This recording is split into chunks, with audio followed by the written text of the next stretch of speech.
Go ahead. Okay. Anyway, let's start the session. This is again Sriram from NIST, and I'll be giving a brief intro, and then we have 4 distinguished panelists here. We're going to each talk 10 minutes. And let me just go through my slides here. And the theme is standards for knowledge graphs and networks. I kind of use both graphs and networks around here if you see it carefully, because one of the terms that is popular right now is knowledge networks. And there is also an NSF program, an open knowledge networks, which Chaitan Baru talked about right at the beginning of this summit. So I decided to kind of have both knowledge graphs. I'm kind of using them synonymously in a way, but then there'll be some distinction at some point in life. So if you look at any of the modeling that we do, is either static or dynamic, you'll see that there are a number of requirements there. One is constructing of that model or the knowledge graph. And whatever in domains, we need to have representation across scales. Like, for example, when you're talking about a physical objects, you can go from the nano level to the material level to the actual object itself. So the different scales, and you need to represent this object at different levels of abstraction. And then you have multiple formalisms that this object can be represented in. As you can see, some formalisms like logic sometimes, maybe mathematics sometimes, natural language sometimes, and UML models and so on. So multiple formalisms, then you have to, this particular, whatever representation scheme you have has to accommodate for that.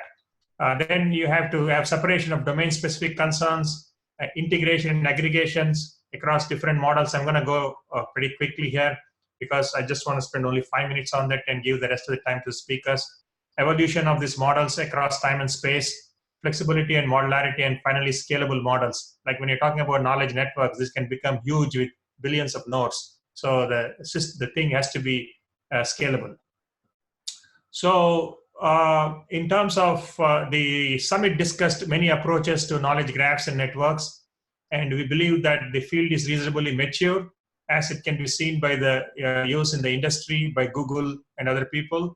And the feeling is that the standard representation will aid in increased use of the knowledge graphs, and also it will lead to formal knowledge repositories, in a number of domains.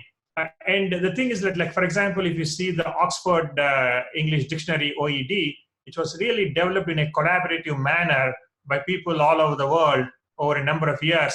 And all of them were given a particular template, and they filled in the template.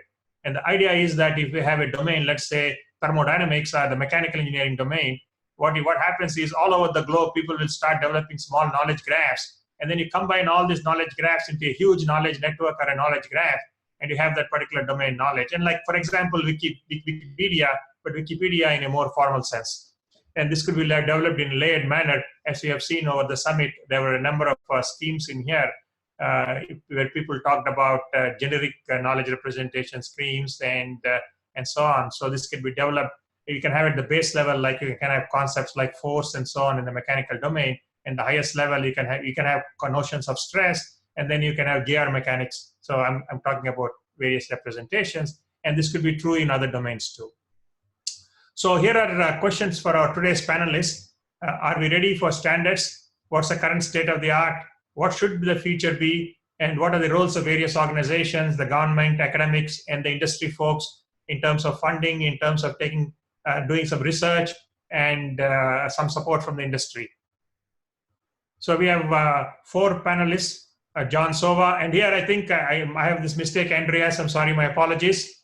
This slide should have been Andreas, A-N-D-R-E-A-S. I didn't correct it because I downloaded it at the last moment. John Sova is going to talk about knowledge graphs and logic. Elisa Kendall is going to talk about some OMG efforts. Mike Bennett is going to talk about the financial sector. And Andreas is from the Semantic Web company, and he's going to talk about Semantic Web and standards for knowledge graphs. Ken, I'm going to turn this over to you because you're keeping track of the time. Let's have John first, and I'm going to have to stop sharing. Okay, John. And people who are not using the I'm not speaking. Can you just mute so that we don't have background? And I'm going to mute right now.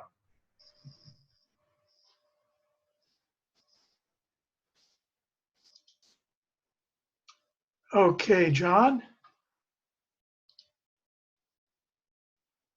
John, are you there?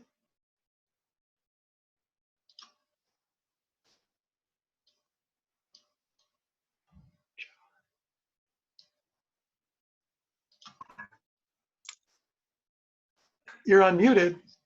Oh, okay. Am I unmuted? Yes. I'm using the. I think I'm using the computer sound. Is this okay? Yeah. Hello? Good. Can you hear me? Yes, I can hear you fine. Do you want Okay. do you want to do the slides, or do you want me to do it? Okay. I'm trying. Right now, I have the slides on my screen, but I haven't. I haven't yet magnified them to full screen mode. Maybe it would be better if you could just have them on your screen, and then I can just go through that way. I'll just tell you which slide to go to.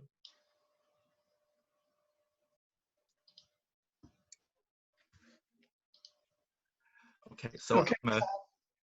Okay.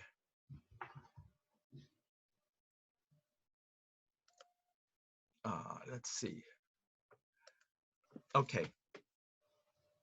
Okay, so on my first slide is just the title page.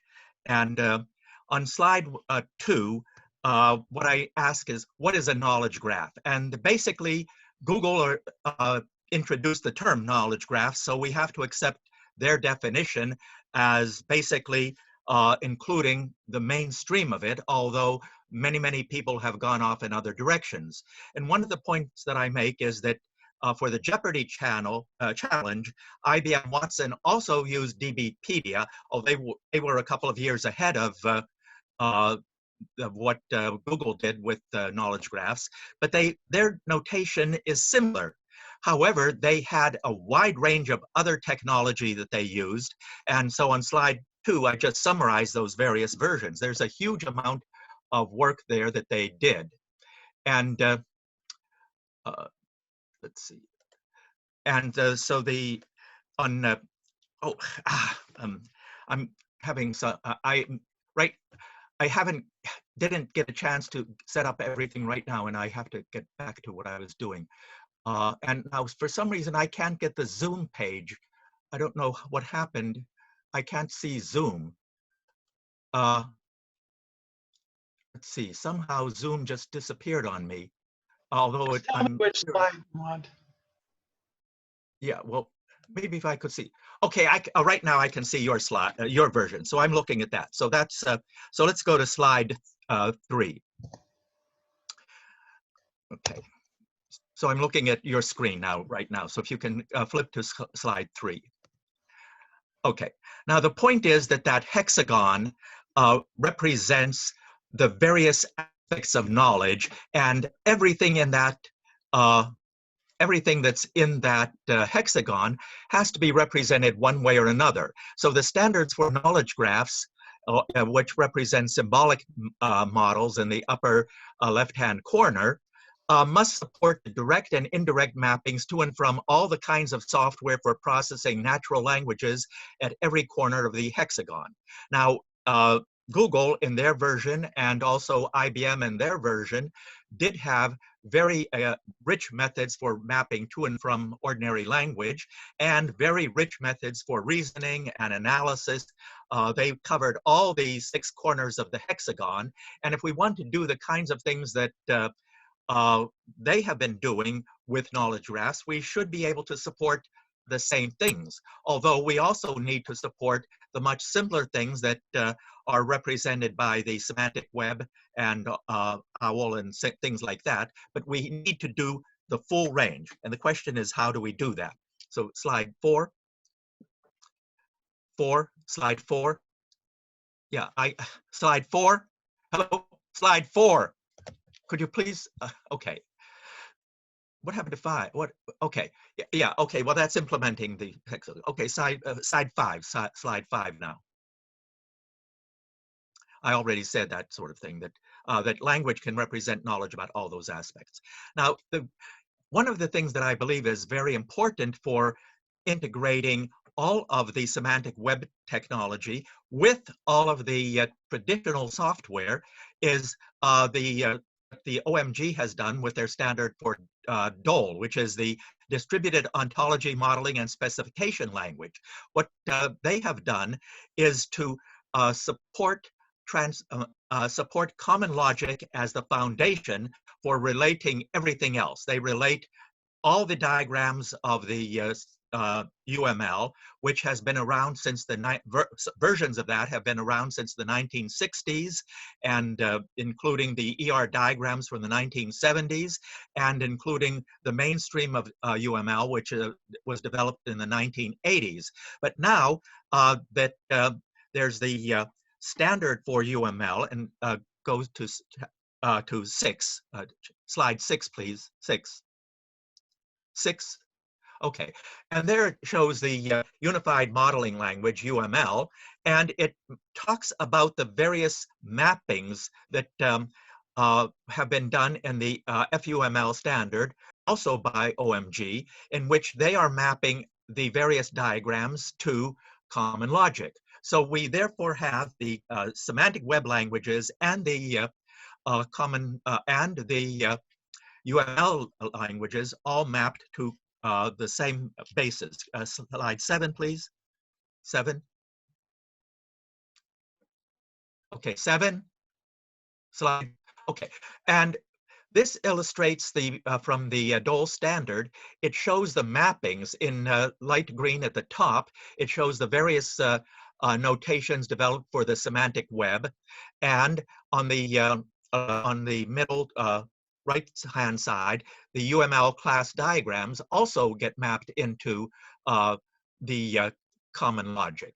And in the middle, notice in yellow, there's TPTP. Those are the thousands of problems for theorem provers, and that's the version of logic for which there are very many very high-performance translators for translating and theorem proving with a wide range of logics.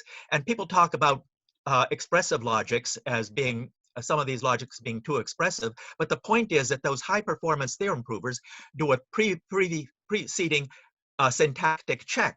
And if they find out that you're just using a subset, they use the logic for that subset, and they can combine multiple subsets and have theorem proving that is really very fast, far and away faster than anything that's been developed solely for the semantic web. So the idea is that the technology is available for representing everything at various levels of expressive power at the maximum performance that we can get.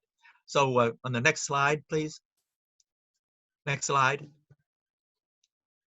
Okay, and this shows from the DOL standard, it shows the various kinds of usage scenarios for using DOL. And every one of those usage scenarios is consistent with something you might want to do with knowledge graphs, because basically they're covering the scope of everything you want to do with computer applications, and you clearly want to relate computer applications to and from knowledge graphs and from reasoning methods, and I would also emphasize legacy systems. Next slide, please. Next slide, 9, slide 9. 9.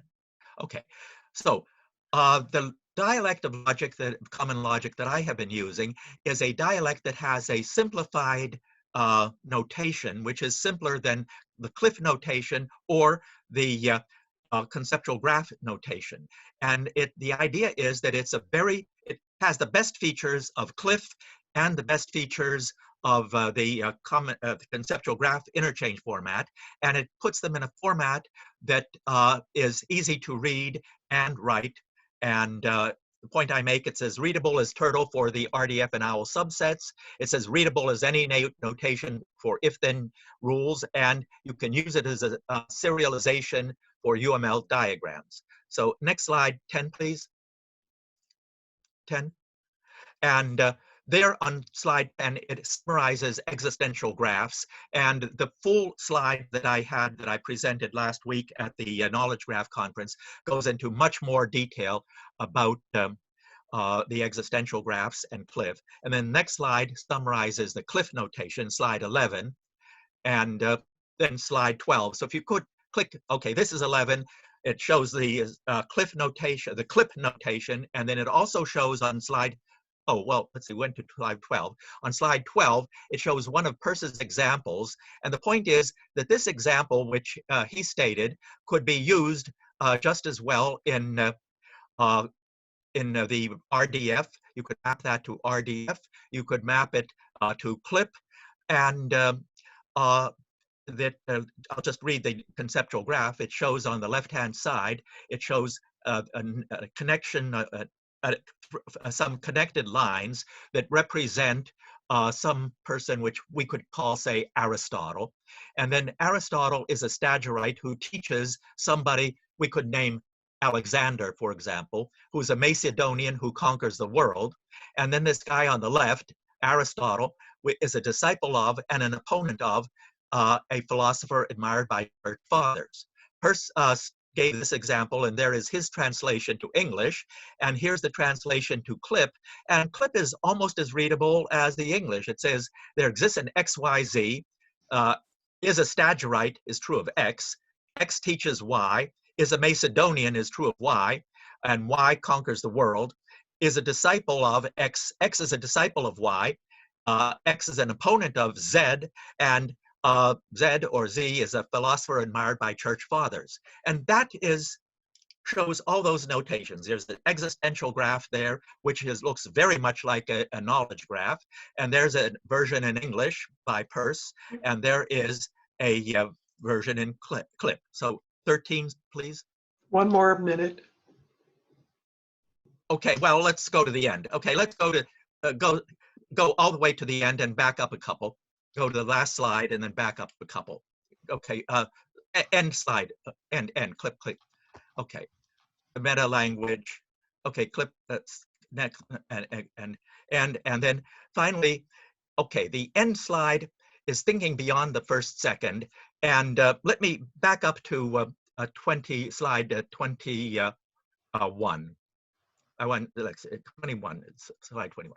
Slide 21, this talks about relating models to the world. And there's the world on the left-hand side and your theory on the right-hand side, and a model of the world which could be represented as a knowledge graph, for example.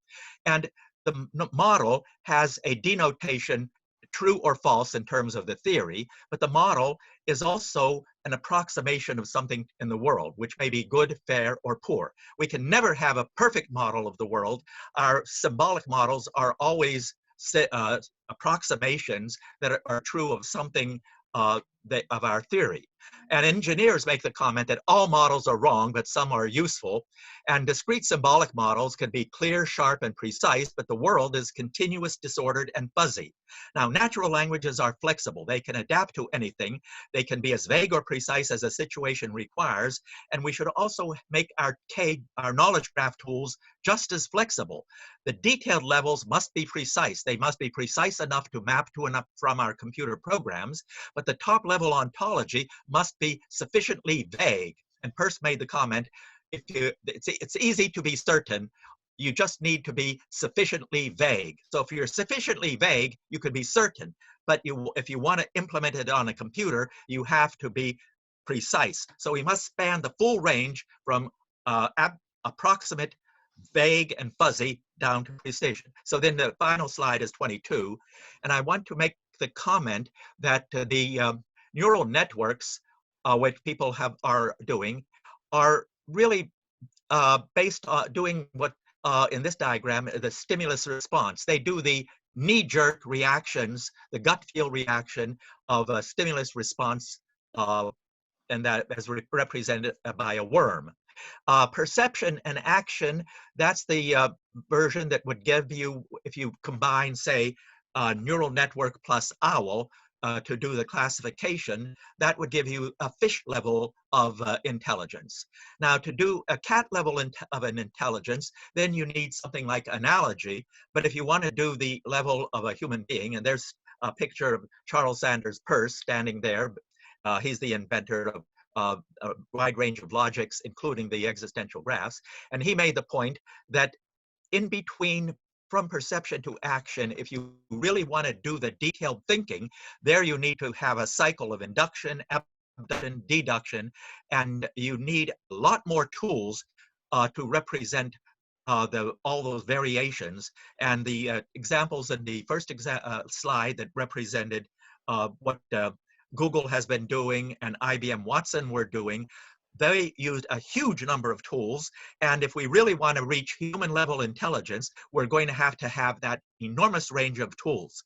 But we can do a lot with just cat level. Well, fish level and cat level intelligence can give you a lot, but it's not going to give you everything that we need.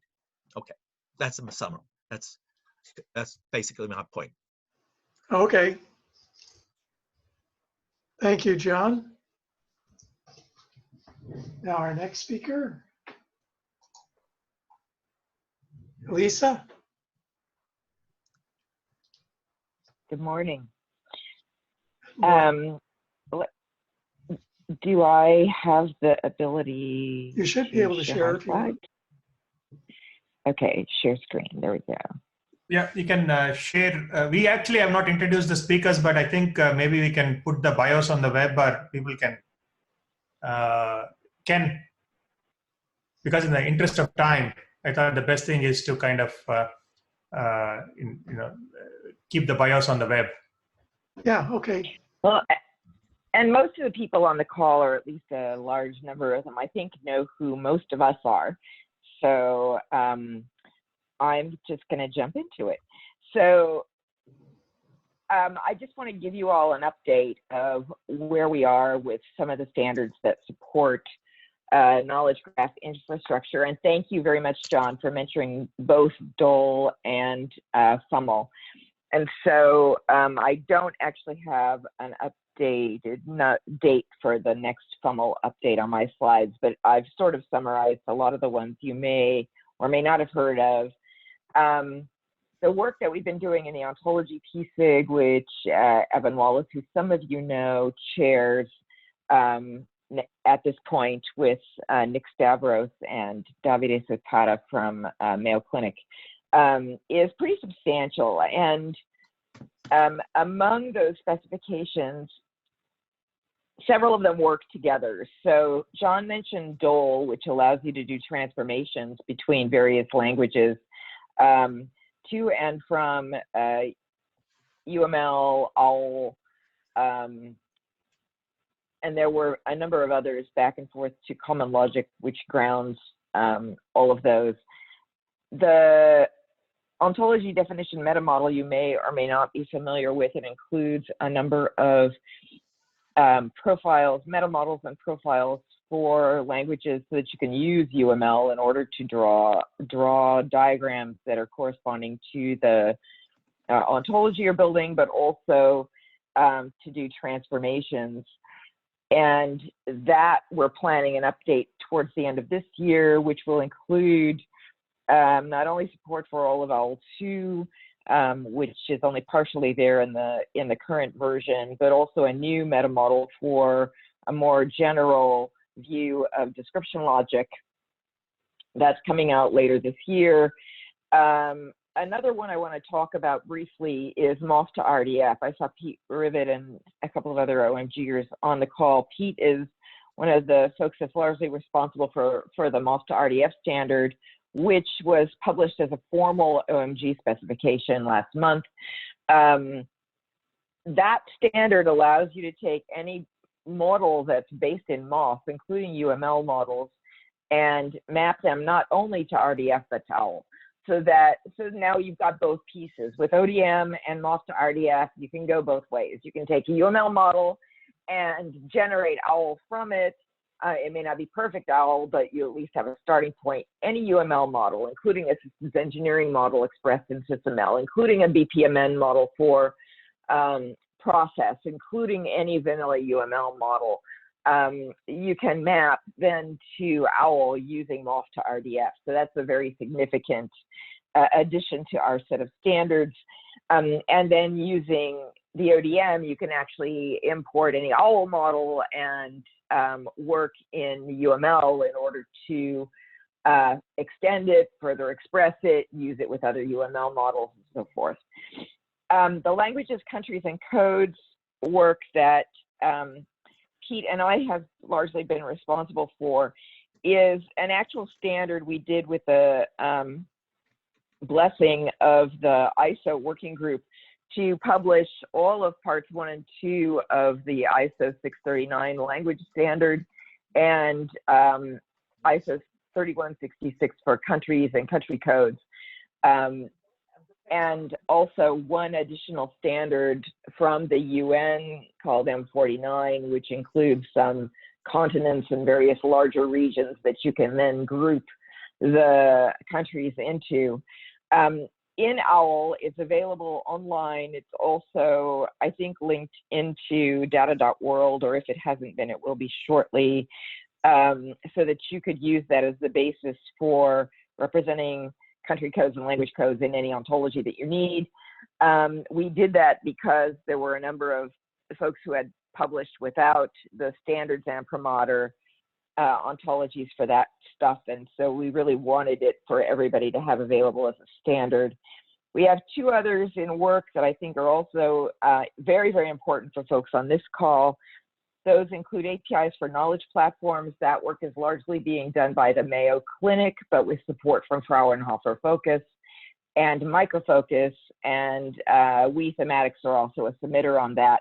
It allows you to integrate, so a huge gap in the whole knowledge graph standard stack is to be able to bring knowledge graphs and some of the reasoning engines and rule engines and other things that John mentioned into an enterprise framework with common APIs that are standardized, leveraging DOL as part of the set of ontologies that drive it, in order to produce a coherent and cohesive set of APIs.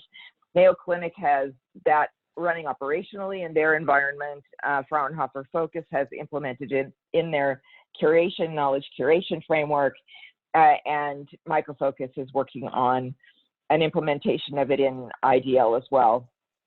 Then the multiple vocabulary facility is one we're working on with NIST and other folks to allow you to represent a wide range of vocabularies and bring them all together into your modeling environment so that you can mix and match. So for example, you have a BPMN model in English, it needs to be in French or Chinese or some other language for your community.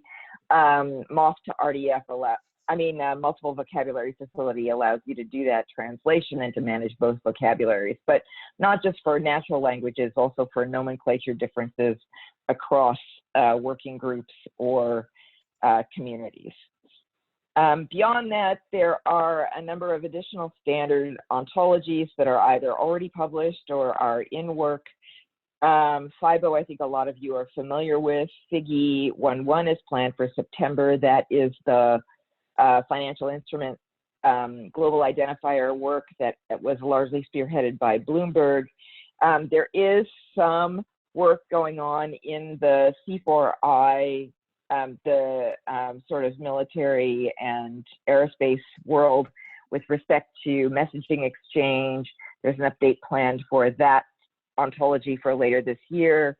There's a robotic service ontology coming out. The service robots are ones that interact with humans and provide services for them. Think about a robot that is working with nurses at a hospital to answer questions while people are getting infusions. So those kinds of robots, there is a new service ontology, and initial submission is planned for later this year from our Japanese colleagues primarily, but they're working with Craig Schlanoff and some other folks at NIST as well from the IEEE robotics work. Then in the retail community at OMG, there is work that is planned in order to create a retail industry ontology that spans multiple areas where there are already existing standards, but where the terminology and the reference data model is quite old, produced by the Arts Council, originally part of the National Retail Foundation.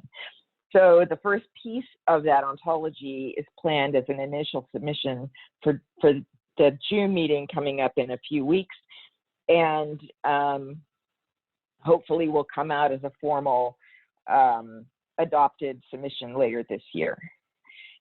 There are some other related standards. I threw a slide together just to sort of put them up on the screen for you all. Probably the one that I'm most interested in seeing come out is the standard business report model that Pete Rivet and some other folks have been working away on, and that one will allow for standardized reporting for regulatory compliance and other purposes, so that you could use this reporting model as the envelope for which your payload, whether that's a FIBO payload or an agriculture payload or some other payload, also ontology driven, could then become the basis for standardized reporting. So think XBRL, think reports that are call reports and other things that banks do to the SEC. Think any kind of regulatory report that would be due. We're talking about using it as the basis for some proof of concept for the Commodities Futures Trading Commission for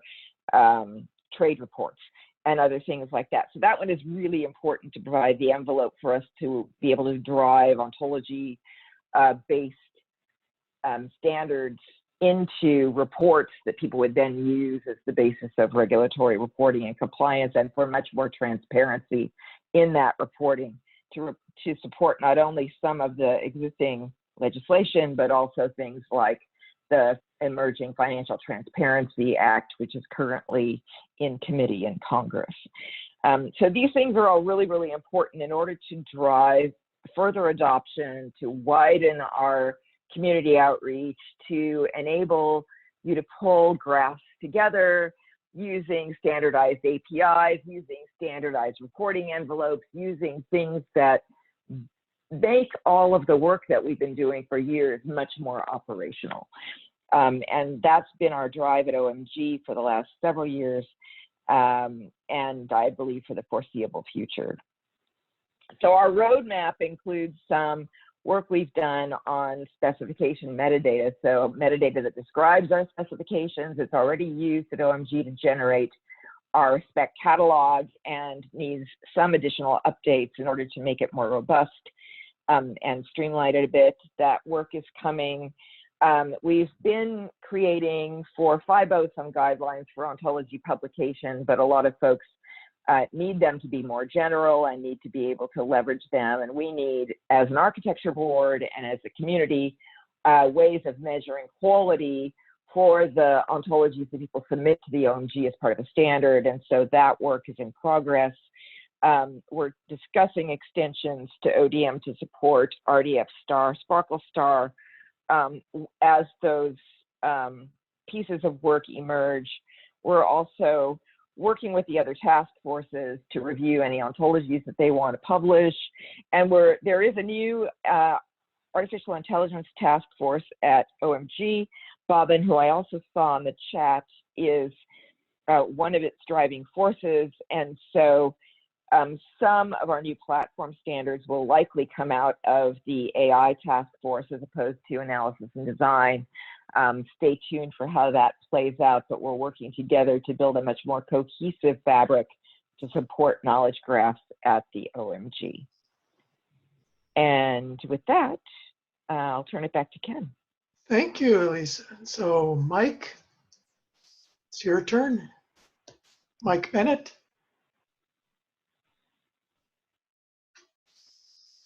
And good. Righty, you should be hearing me. You should be Yes. seeing. Is that the case?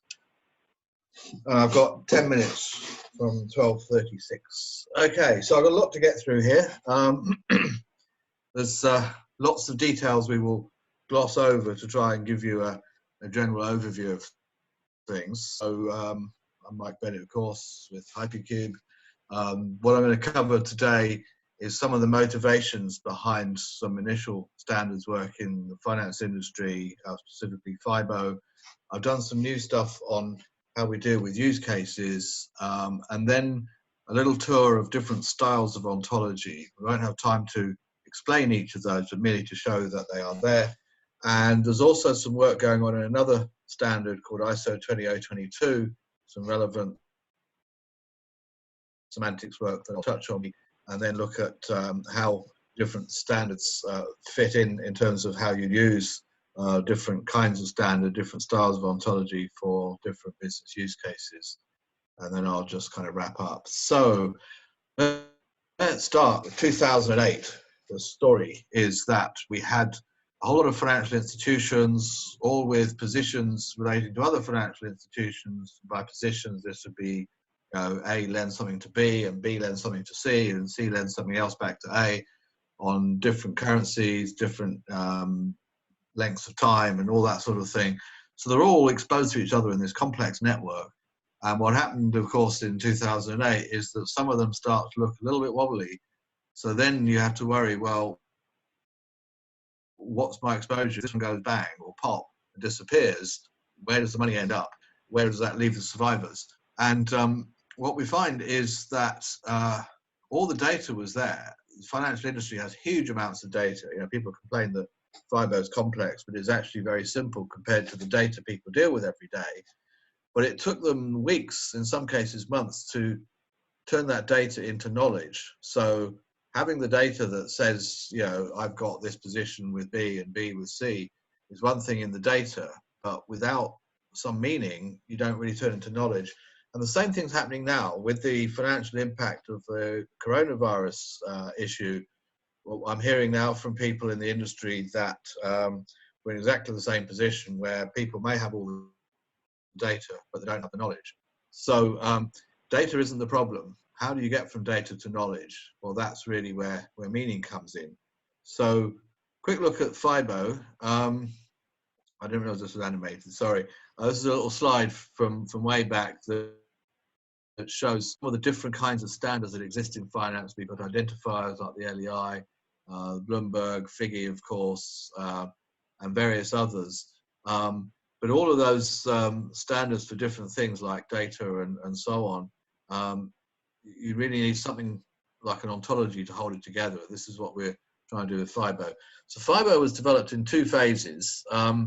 We started off with some early development where we took the content of existing data standards and messaging standards, expressed those in simple graphical views and spreadsheets and so on. But I should add, because somebody last week was saying that this early FIBO was just spreadsheets. We actually used the constructs of OWL, but without serializing it as RDF. And we used an early draft of the ODM standard that Elisa mentioned that's come a long way since then to be able to express those business-facing views in a graphical way using the UML functionality. And that allowed us to take, you know, things in the logical models in ISO 2822 example, but for example, where you may have a class with lots of optional properties and say, well, what are all the kinds of things that can be represented with that class and what are their actual properties? Because otherwise that knowledge, that business knowledge doesn't exist in the data models. So we did a whole round of those. And I want to do how we deal with use cases in that, because all those existing standards had done the work for us of scoping and defining all the data elements you might need for pre-trade, clearing, settlement, derivatives trading, and whatever. So all these use cases here would be some individual things that financial firms needed to do. The standards had all the logical and physical elements representing those. What they didn't have was the business meaning, which you needed for integration and reporting. So the first phase of FIBO was to simply look at all of those existing data terms and reverse engineer them into an ontology and say, what are the concepts these represent? This is a pure concept ontology. It was saying, using that language of ODM, what are the things, you know, what sort of thing is a bond, what distinguishes it from other things that are not, and so on.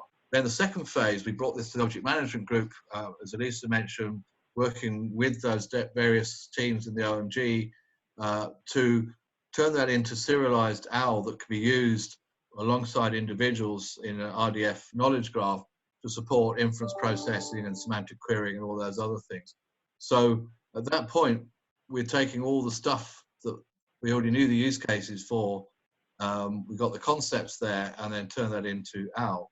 Now, there's a quick overview of what the sort of thing is in FIBO. So you have securities and other things that are effectively a kind of contract semantically. So we're defining what it means to be, you know, what sort of thing is a contract or a transaction or an entity or whatever.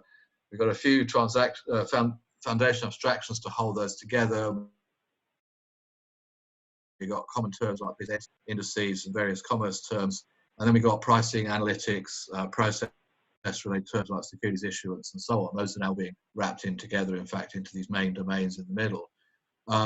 We also created a really quite groundbreaking ecosystem built around GitHub using task schedulers and issue management tools and so on to provide an automated state-of-the-art system. Each time we change the OWL, all these hygiene tests that Elisa mentioned are run, and we know that the thing is in good shape, and we fit that around a sort of spiral development methodology for developing that. Now, quick aside on styles of ontologies that I mentioned. So one thing you notice, there's a few guidelines, as Elisa mentioned, some best practices for what you would expect to see in an OWL ontology. And that includes things like having properties that may have no domain and range. And that puzzled us at first, because in the concept world, you abstract everything all the way up to what kind of thing it is as a thing in the world, and we're not dealing with data questions at all. But OWL best practice is very different to that, and for very good reasons. And so with OWL, you have these things, you have properties, restrictions on those properties, and these domainless and rangeless properties. So outside of the OMG and FIBO ecosystem, if you're thinking about how do we understand these different styles of ontology, and there's a lot of literature on this now. Giancarlo Guzzardi has some good work on this, for example, distinguishing a concept ontology you would use for reference from any kind of application ontology.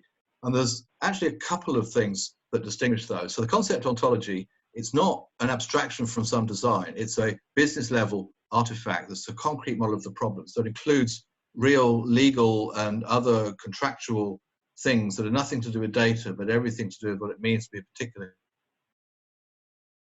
kind of thing. Ontology. Now, one thing we notice is that a good OWL ontology will have a good solid graph that responds to things in the world, like this thing on the right, such that it doesn't need lots of high-level abstractions. It's a standalone model for the most part that is rich enough that it corresponds to the things it represents. Whereas on the left, the more kind of business-facing view is that we have a deep classification of things in order to disambiguate across a whole business space and say what sort of thing is a contract or a person or whatever, and quite a deep hierarchy of properties and things. So those two styles are very different. The other thing we notice is that you take your business concept ontology that's defining real things, the sort of thing John was talking about, and then you have an operational ontology for solving some particular problem. And OWL as a language has data type properties and data types, which are by definition platform-specific matter, because OWL is in fact an application language. We cheated slightly by using ontology, but it is really a application language. If you add data, you have physical artifact. And well, apart from a few things, most of the real things in the world are not defined by data. The truth makers, the things that make something a bank or a legal person or whatever, are things like legal capacities and capabilities and other real world things that are not natively data, apart from a few that are, like identifiers and so on. So you actually have this whole science of when to look for signatures in data, like a banking license would be a signature that implies the presence of the legal capacities and capabilities that make you a bank. So your reference ontology, concept ontology use as reference, for a point of reference. Your application ontology satisfies some use case. Now, I'm just suddenly noticing the time, but ISO 20022 One more minute. 1 minute. A third possible way of looking at kinds of ontologies. So the ISO 20022 itself is a complex structure organizationally with various standard organs. And what it does is it takes a repository in UML and generates XML messages on a use case by use case basis using a standard transformation between those. They did some work a few years ago to take that logical model that they always intended to be kind of business meaning, but was expressed in logical model language like UML. And they've actually done some quite nuanced conceptual work on it, but still in the language of UML. So still nobody in the semantic world was really aware of its existence. There's now a semantics working group called Working Group 1 that is looking at putting that original to a different OWL in order to create a point of reference for mapping all of these different message standards that I mentioned before, along with FIBO and others. So we're actually doing, I won't go into the details on that, but in the semantics thing, we've been doing an OWL representation, first of the meta model itself, and then later will be of the model. So you can actually use OWL, even potentially the same namespace, across different meta levels of M1, M2, and so on. Now, we did some mapping proofs of concept. Mapping is a complex matter. You can have a complex graph in an ontology that maps to a single element in a database or a data model, and you can have a single element in an ontology that maps to a complex combination of things in different data model things. So actually what we realized is that there's another kind of application ontology, because what you need for mapping is very detailed, deep hierarchy of properties, which is the exact opposite of what you need for reasoning, where you need to be able to create a graph of something like an interest rate swap here and reason over the data about it. So they're both data-facing ontologies, not concept ontologies, but with different. Now what you have is the notion of what we call a conceptual data ontology, which is structured very like a concept ontology, without necessarily some of the upper ontology stuff, with lots and lots of detail, so that you can create virtual data lakes, management dashboards, and so on. You have your concept ontology, which is your real-world truth makers, which is relevant for things like AI and blockchain and so on. Your mapping and integration and stuff is really met by the conceptual data ontology. And then you've got inference processing and other use case specific requirements. And FIBO does a little of all of those. It needs to be extended upwards or downwards for whichever of those sorts of things you're doing. There's no one size fits all for ontology. So when we think of what to standardize, we need to understand, is this the standard for conceptual data ontology, for OWL reasoning applications, for both of those, for concepts or whatever. And actually, as we open up into more kinds of applications like AI and blockchain and NLP, we probably need to fine tune those requirements that Lisa talked about. They're going to be different for each of the things we need them for. That's me. There's some takeaways for the detail on that, but that's my talk. Oh, I need to stop sharing, don't I? There. Thanks, Mike.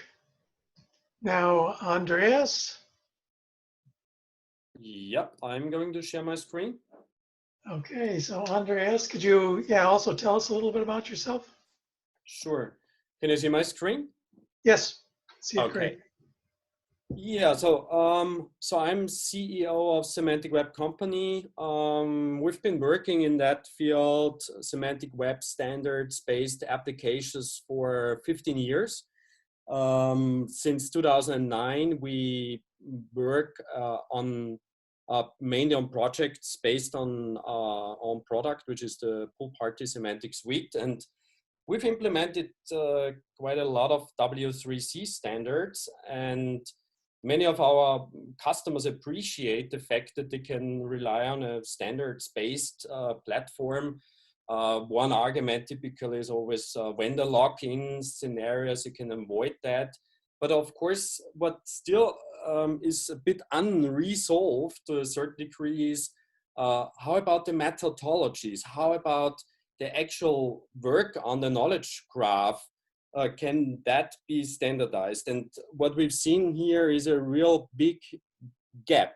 So there's not much around, which helps practitioners really to know, okay, how can we build that? So of course, there are lots of standards, as we've seen, basic standards like OWL, there's FIBO, and there's many other ontologies out there you can reuse. But this is just one parameter. That's just one part of the equation, really. And so we decided to write a book. That's the cookbook, the Knowledge Graph Cookbook. And it collects experiences, actually, we've made over the past 15 years or so. My colleague Helmut was my co-author. We, roughly spoken, have helped 150 plus enterprises to get into the knowledge graph way of thinking. there are many different types of knowledge graph projects. Some are tiny, some are really big and on a large scale. Yeah, and we put that all together into that book. You can enjoy reading if you like when you download the book for free on our website, or just get it as a Kindle. Soon there will be also a hard copy. We also included quite a lot of expert interviews. I think that's also one of the good ways to learn about how different actually anyone on the field, also when it comes to the question, is a knowledge graph rather a process or is it data? Even that was not what was not clear. I mean, some see it like that, the others see it the other way around. When we talk about the roles being involved in a knowledge graph project, again, many different opinions.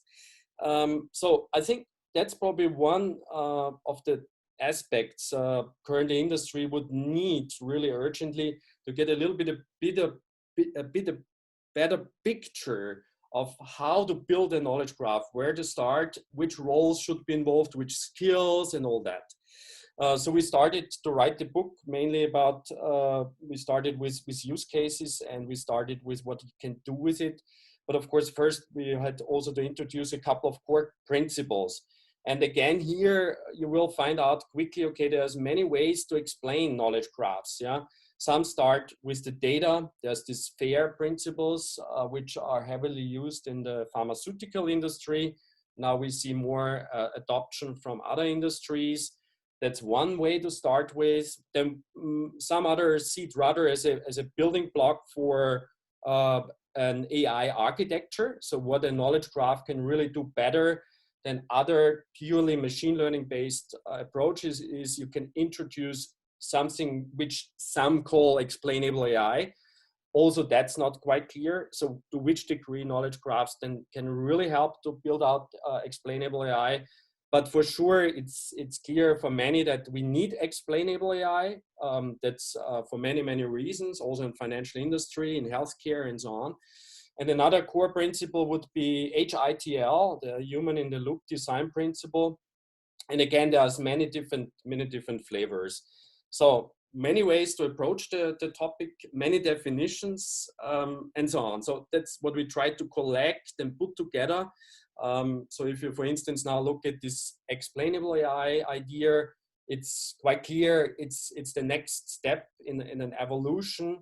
And obviously here the knowledge graph can play a very, let's say, central role. So that's step number 3. Anything builds upon the pillar underneath. Of course, even underneath number 1, we all know that there's a lot of things going on. We have abstracted.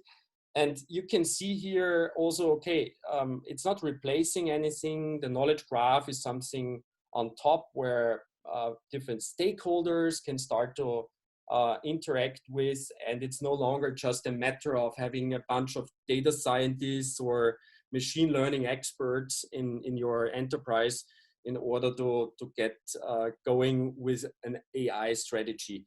So I think that's also one of the approaches you could take. So I think that fits very well.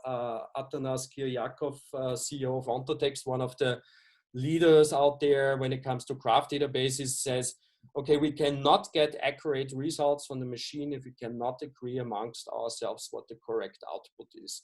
So I liked it a lot. And then the second part of the book is really, okay, how to get started, how to make a project work. And again, here is many ways to do so. Depends really on who the sponsor is of the project. Is it more data-driven? Is it more knowledge-driven? That's quite an opposite in terms of the mindsets being involved.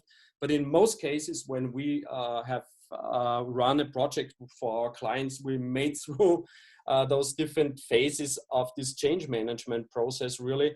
So we use the Kübler-Ross change curve. I think that's a very renowned approach to describe this this shift in mindsets. You can see when you introduce something really innovative like a knowledge graph, and you never should forget this is a huge effort for most of the companies.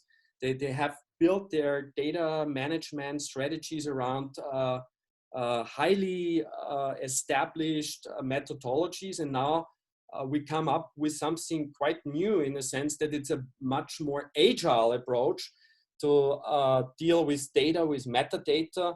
Gartner, for instance, calls it active metadata, so that's also a new meme we have to deal with. What does it really mean? But in any case, we have a lot of people, different stakeholders always involved. Some of them are more ahead of the others, already in the phase of experimenting or making even clear decisions about how to use knowledge graphs.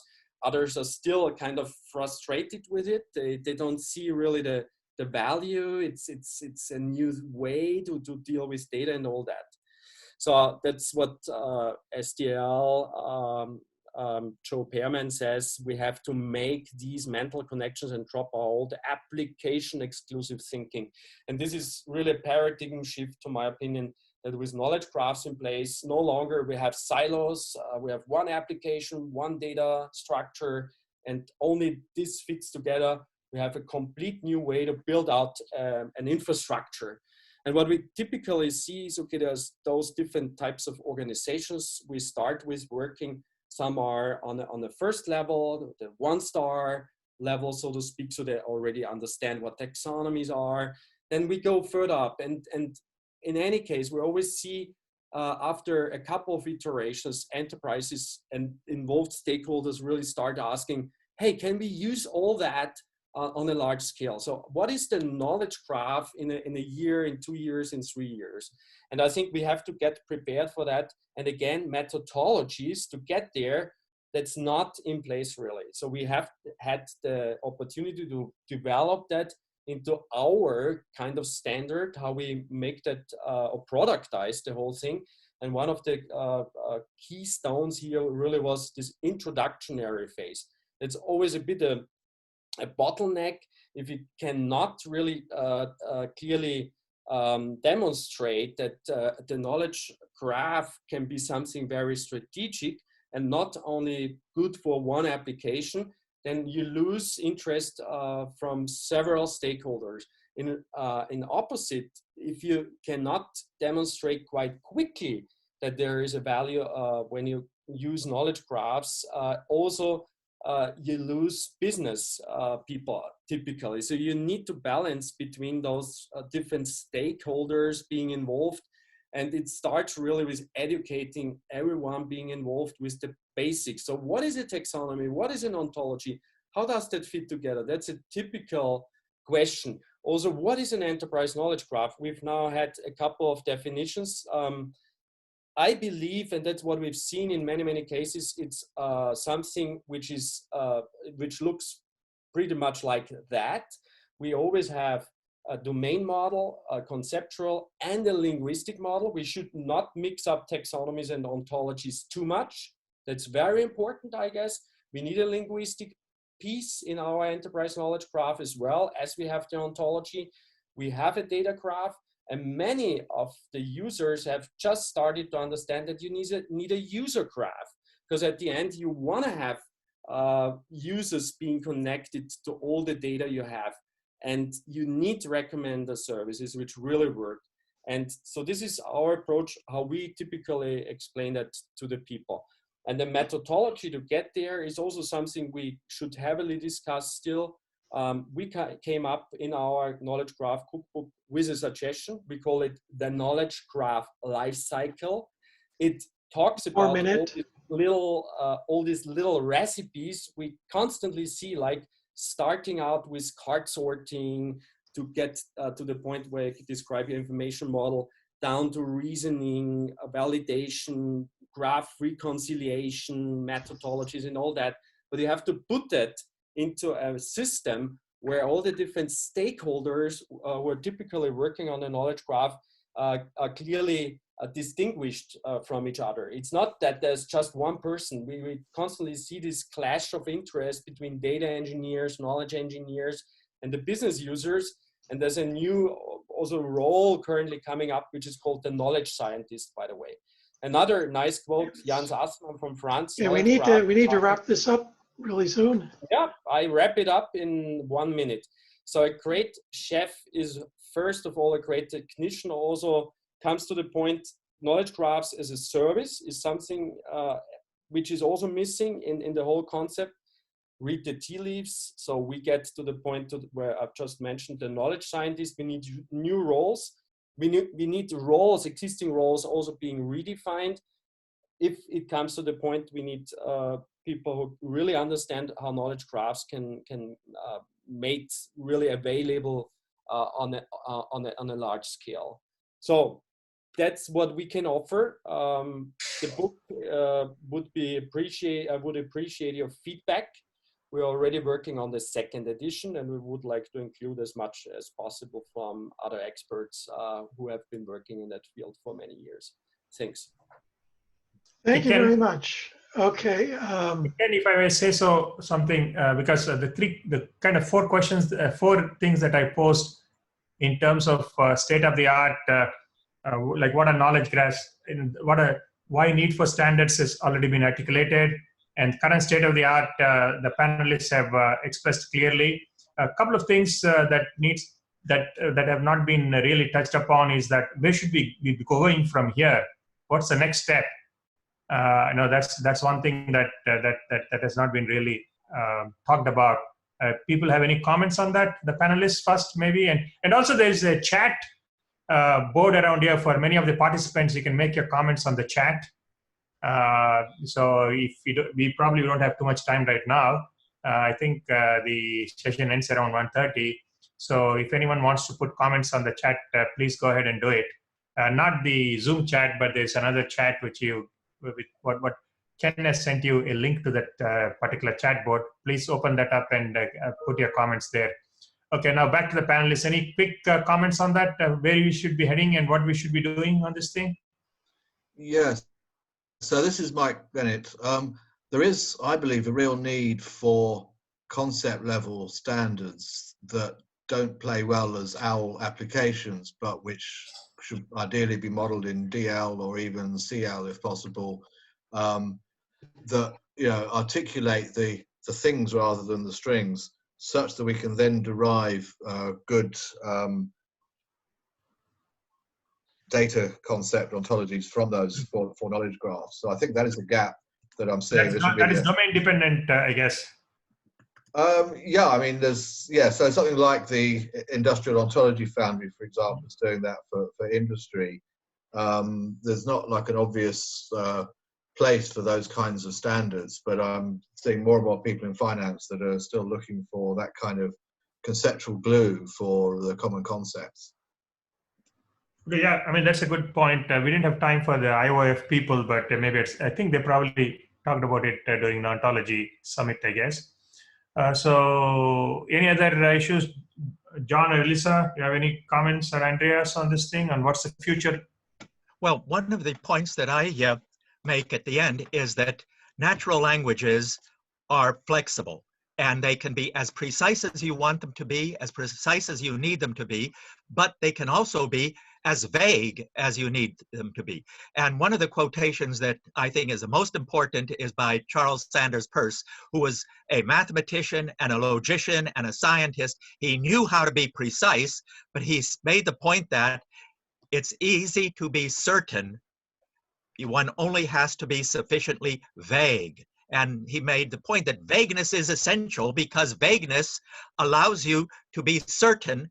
And when you're precise for only a very, very narrow subject. And if we want to have interoperability among a wide range of systems, we need to be sufficiently vague so that we can accommodate all of them.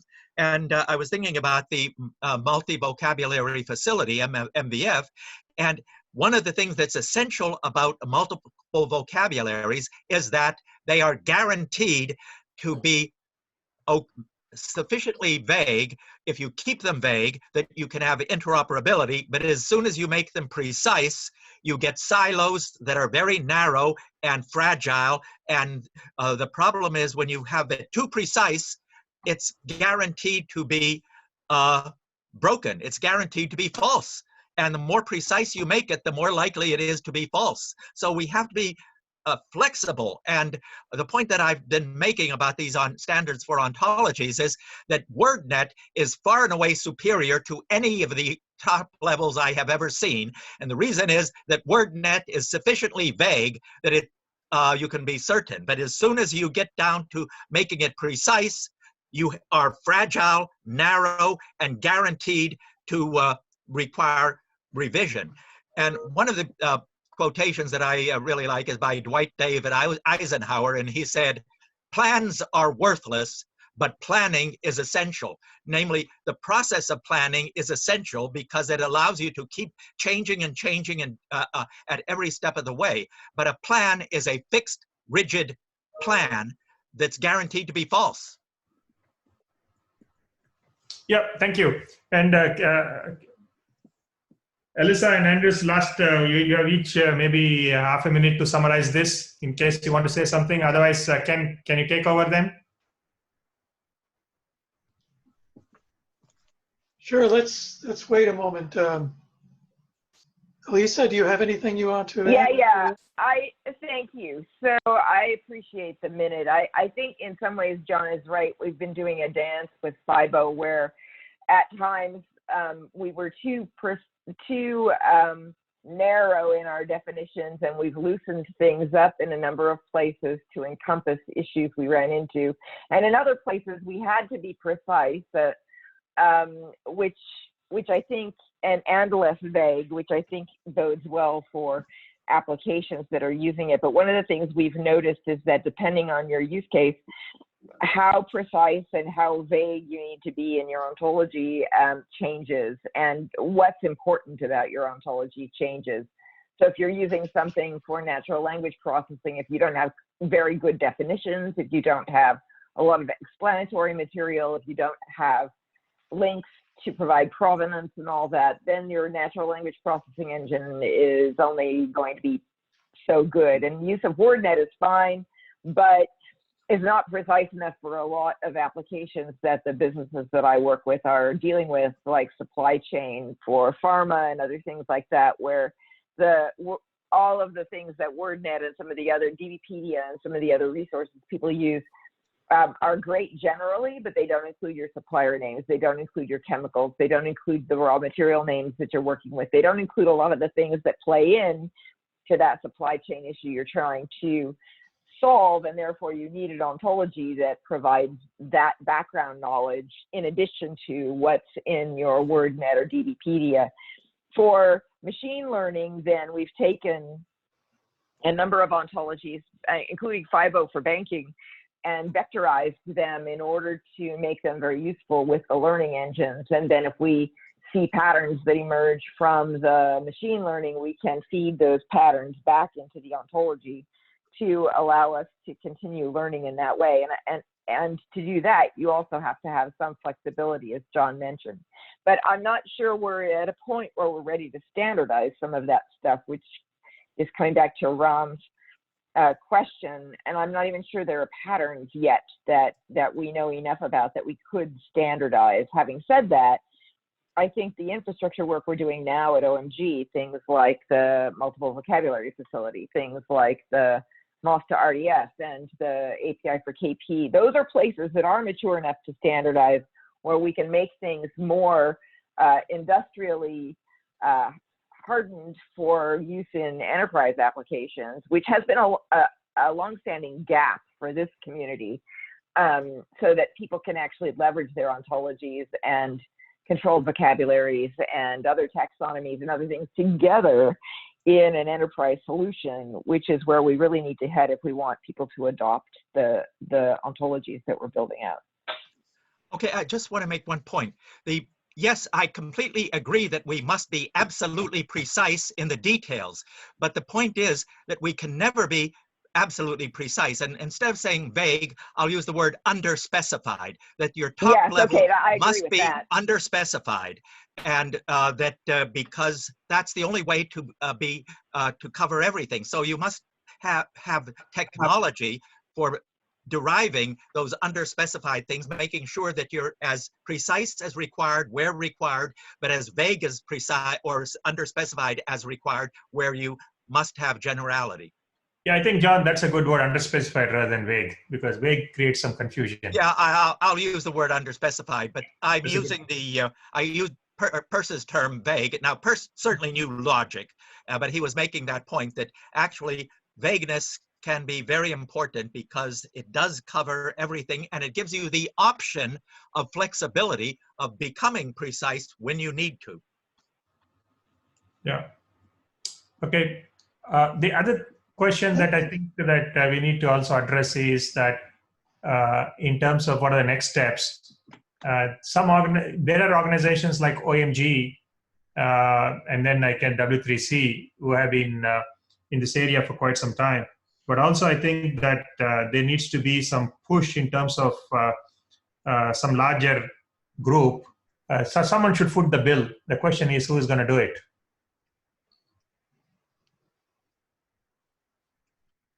Okay, I'm going to Andreas, do you have any comments on this? Like, for example, Andreas is doing it mostly in terms of from a company perspective. They have a certain set of clients, they have some particular needs. But in general, in terms of good for the general public, how do we go about doing it?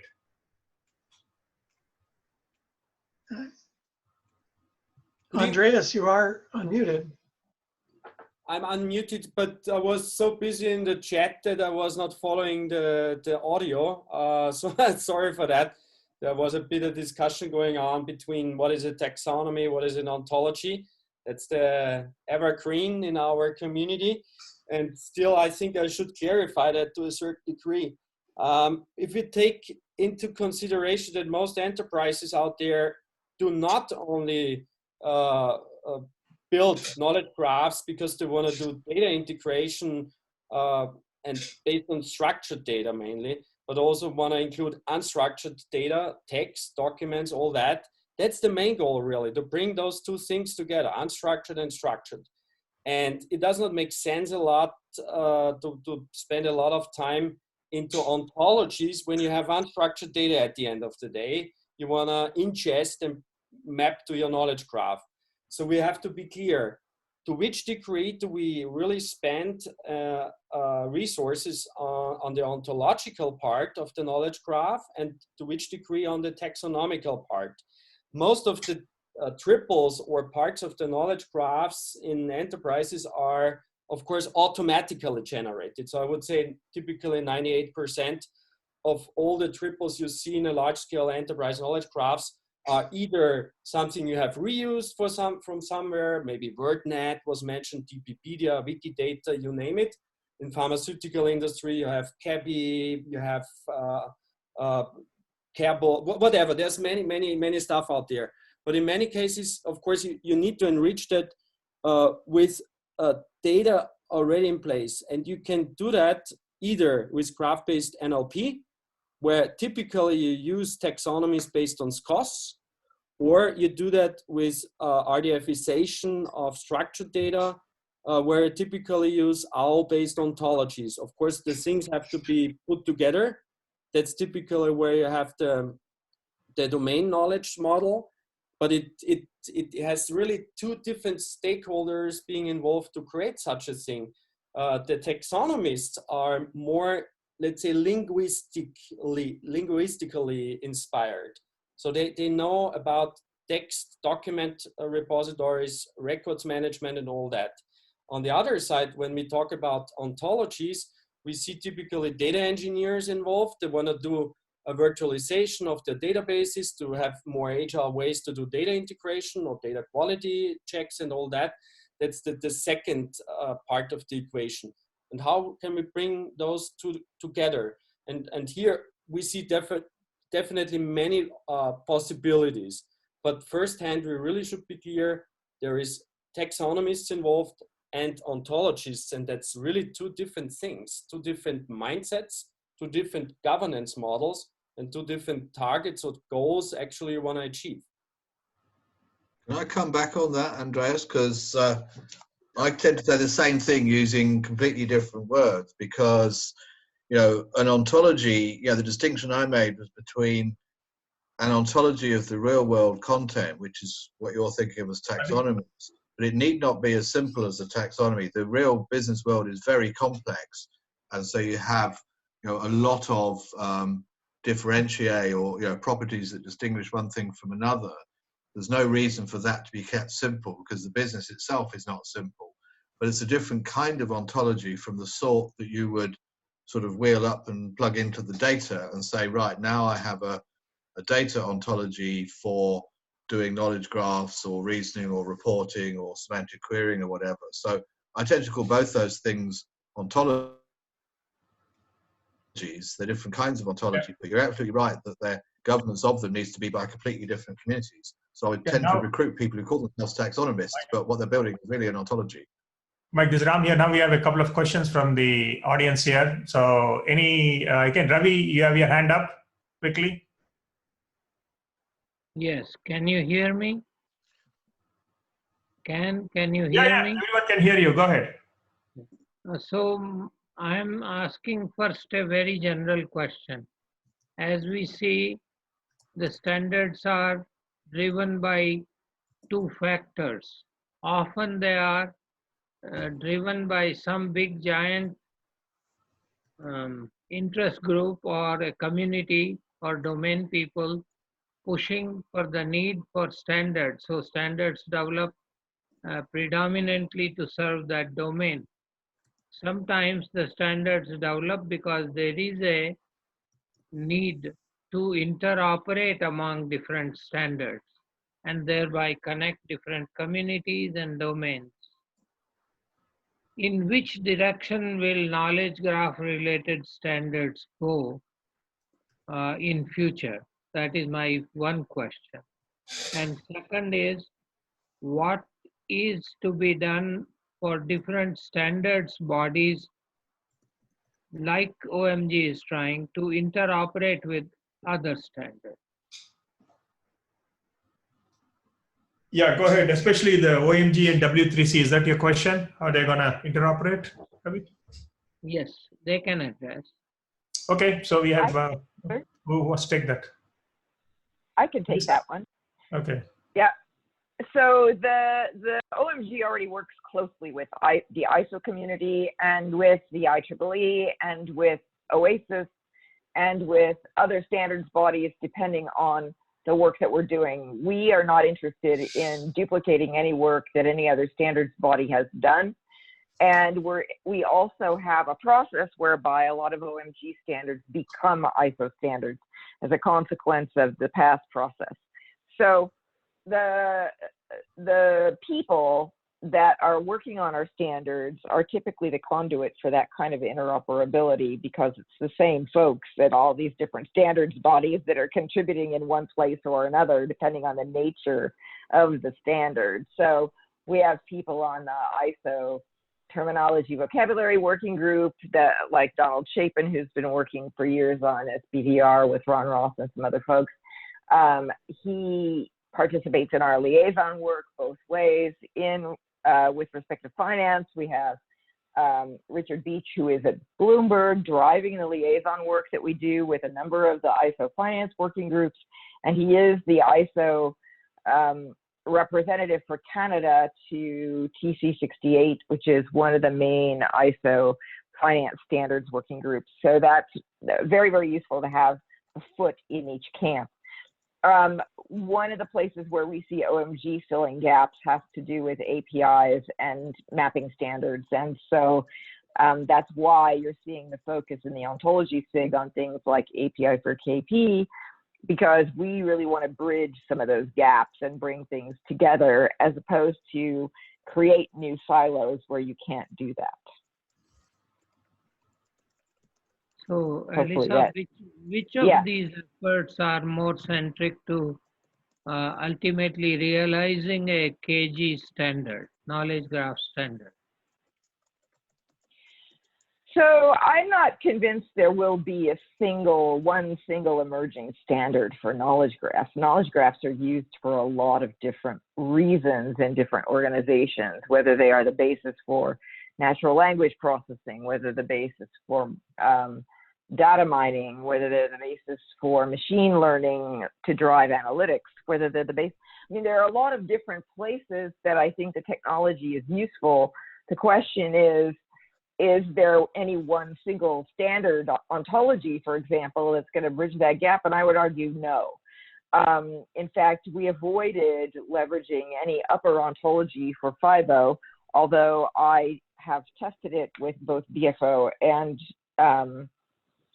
other things in order to make sure that we were not completely incompatible with them.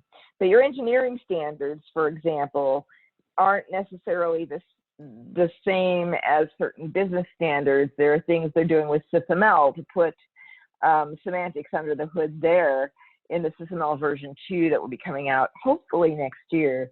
There are, all kinds of reasons why you would want to do hypothesis testing for engineering that's very difficult to do with BFO.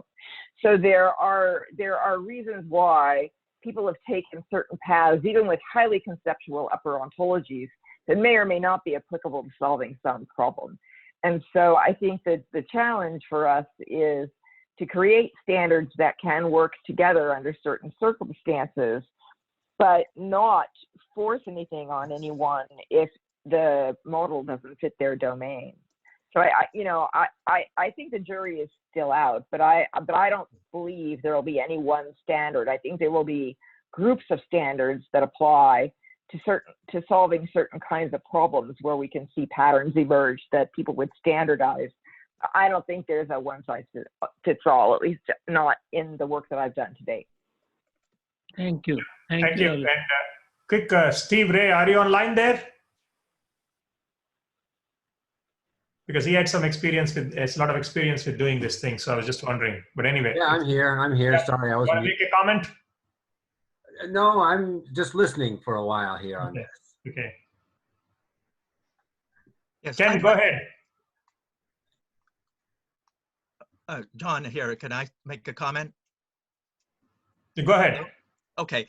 One of the things that I want to make a point is that every business has, of any kind of size, has people and departments which have totally different interpretations of exactly the same words.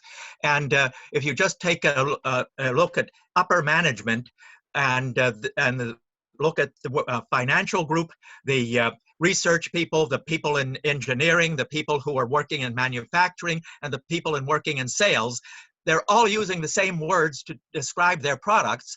But the point is that those words, when you get down to detail, mean something totally different to each of them. And there's a huge amount of confusion.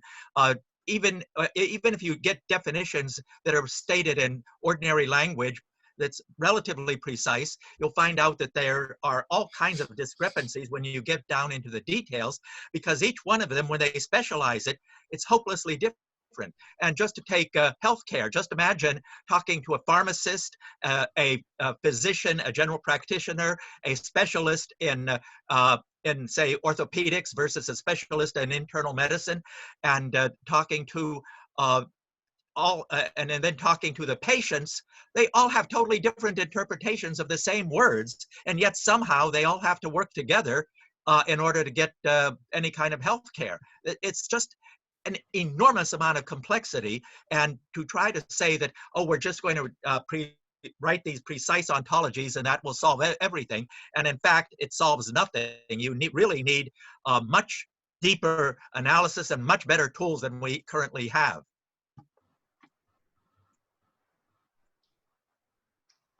Okay, there was a question from Richard Tong. What is the state of arts in terms of the tools that can take advantage of the standards? Richard? We do it. Yes, I mean, I think the question is really addressed to, I think for the OMG folks and also Semantic Web. In terms, because you guys have created a lot of standard and other people standardize on top of, these structures. And, but what are some, like, again, if we're looking at tools that is out there, right? What are, some of the gaps or futures for these tools, and what do you see as the direction of these tools are moving along with, the underlying, I would say, data, right? Expressed in those ontologies and this, knowledge graphs. I would like to say So- something, maybe just a quick answer on that. What we currently see is a bit of a discussion going on between the label property graph community. They have some tools, and the RDF community. There was a quite interesting conference last year hosted by W3C, and here I think good decisions were made to bring things together. So for instance, now we have RDF Star, we have Sparkly Star, which is around the corner. By that, we can also represent quite a lot of the advantages the label property graph has. In return, the LPG community has started really to take ontologies more seriously. They also try to standardize upon their graph query language, which is currently not available really.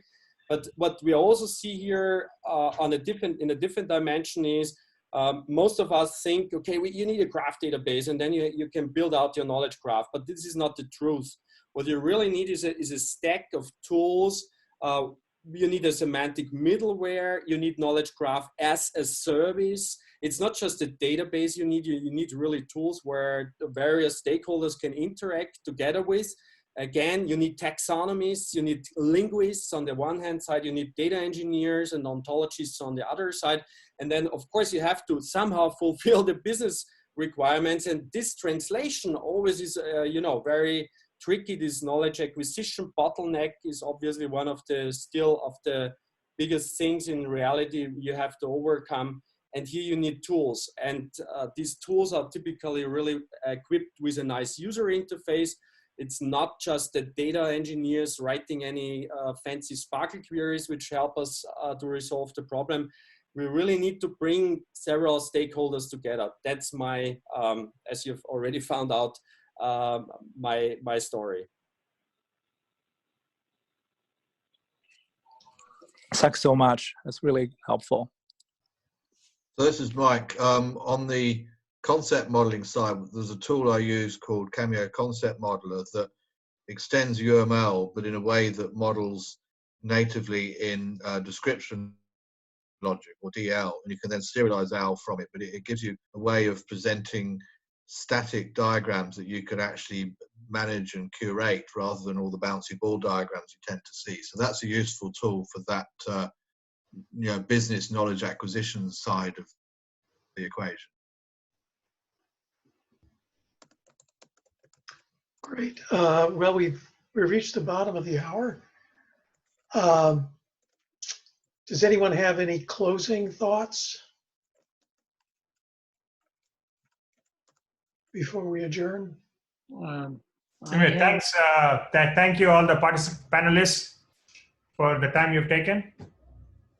Thank you. I have a comment to make that as we reach towards our communique and final sessions, if these panelists would care to kindly address us during the final deliberations once more to see how the standard space is evolving further and if there are any knowledge graph related ideas to pursue.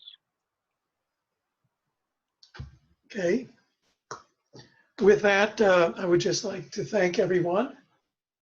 And next week we will have Vinay Chowdhury, who is going to be talking about the future of knowledge graphs. And hope everyone can join us then.